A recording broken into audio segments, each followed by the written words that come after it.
Ooh, am I wet?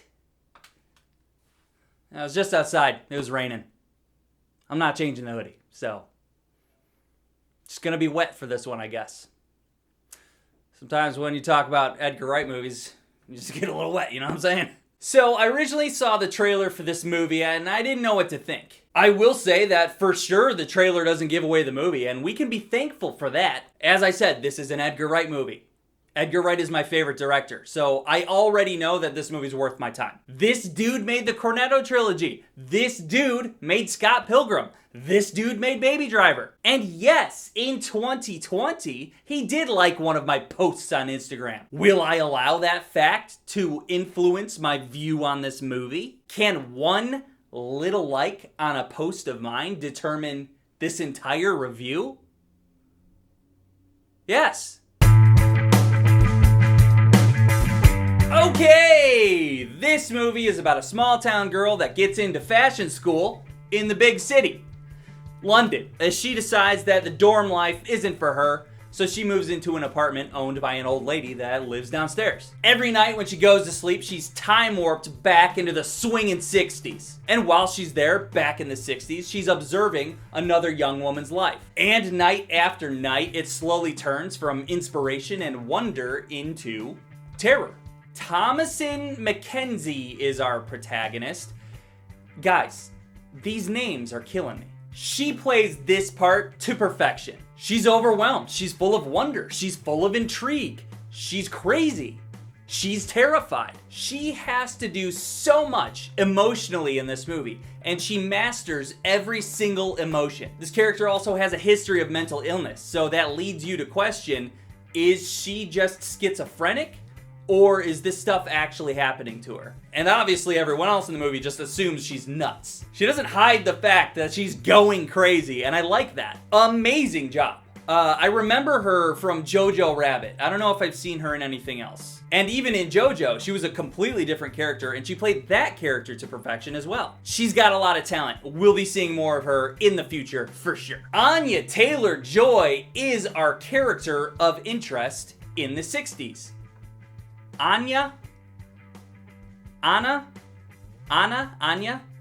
These names. Her story plays a very large part in this movie, and the mystery of her story is pretty awesome. This is a girl with dreams and motivation and the confidence to make it in this world. She wants to be a star, and then her life takes a turn for the worse. ATJ doesn't have this range of emotion like Thomasin's character does, but her character does have this interesting progression as she's broken down in this cruel world that she found herself in. As always, Anya Taylor-Joy, great job. The rest of the cast also does a fantastic job as they contribute to this movie. Most of them are pieces of shit, but there is one very nice guy that I just felt bad for. I swear, almost every scene you see this dude in, you're like, ah, poor guy. This is an Edgar Wright production. As my favorite director, I hold this guy to a very high standard, and god damn it, he did it again. What a storyteller. Per usual, he finds a way to masterfully blend the script, the music, and the editing to deliver an authentic movie experience. His usage of camera tricks and cinematography, it's unreal. There's so many times throughout this where I'm looking at reflections and mirrors and I'm finding things. Usually, if you just divert your attention to something in the background, there's something there to look at. And sometimes it's pretty creepy. Also, that's the best way to use CG. The best CG is the CG you don't notice. Story-wise, it did take me a little bit to get into. I was appreciative of how well it was being done, and the pacing was moving along just right. My issue is I'm not into the fashion industry, and I'm not overly into the 60s. I'm more of an 80s, 90s kind of guy. I'm also just a comic book nerd at my core, so I had to adjust a little bit and just open myself up to the story that was being told to me. At some point along the way, I was thinking to myself, okay, where are we going with this? And by the time the story wrapped up, I loved it. I love how this movie ended, and the next time I watch it, I'm gonna be able to look at it from a different light and from a different perspective.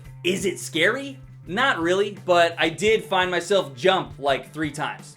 There are some jump scares, so heads up. Overall, it is a very good movie, and it did meet my high expectations. If you just want to see a masterclass in filmmaking, then go check it out, okay?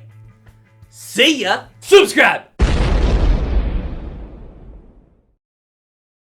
More people are coming to movie theaters now, so I just kind of have to expect some of them to be loud and obnoxious. That's a part of seeing movies. And over the years, I like to think that I've grown a tolerance for it. But this time, there was this dude sitting right behind me, and he was just laughing at things that made no sense. There would be like a dramatic moment or a very serious moment, and there's just LOLing going on right behind my head. Then something funny would actually happen, or there would be a funny joke. Everyone else starts laughing, and behind me, dead silent. Silent. I don't know what the fuck this dude's problem was, but it was distracting. It distracted me a bit. And, you know, sometimes people are just weird. Thanos was right.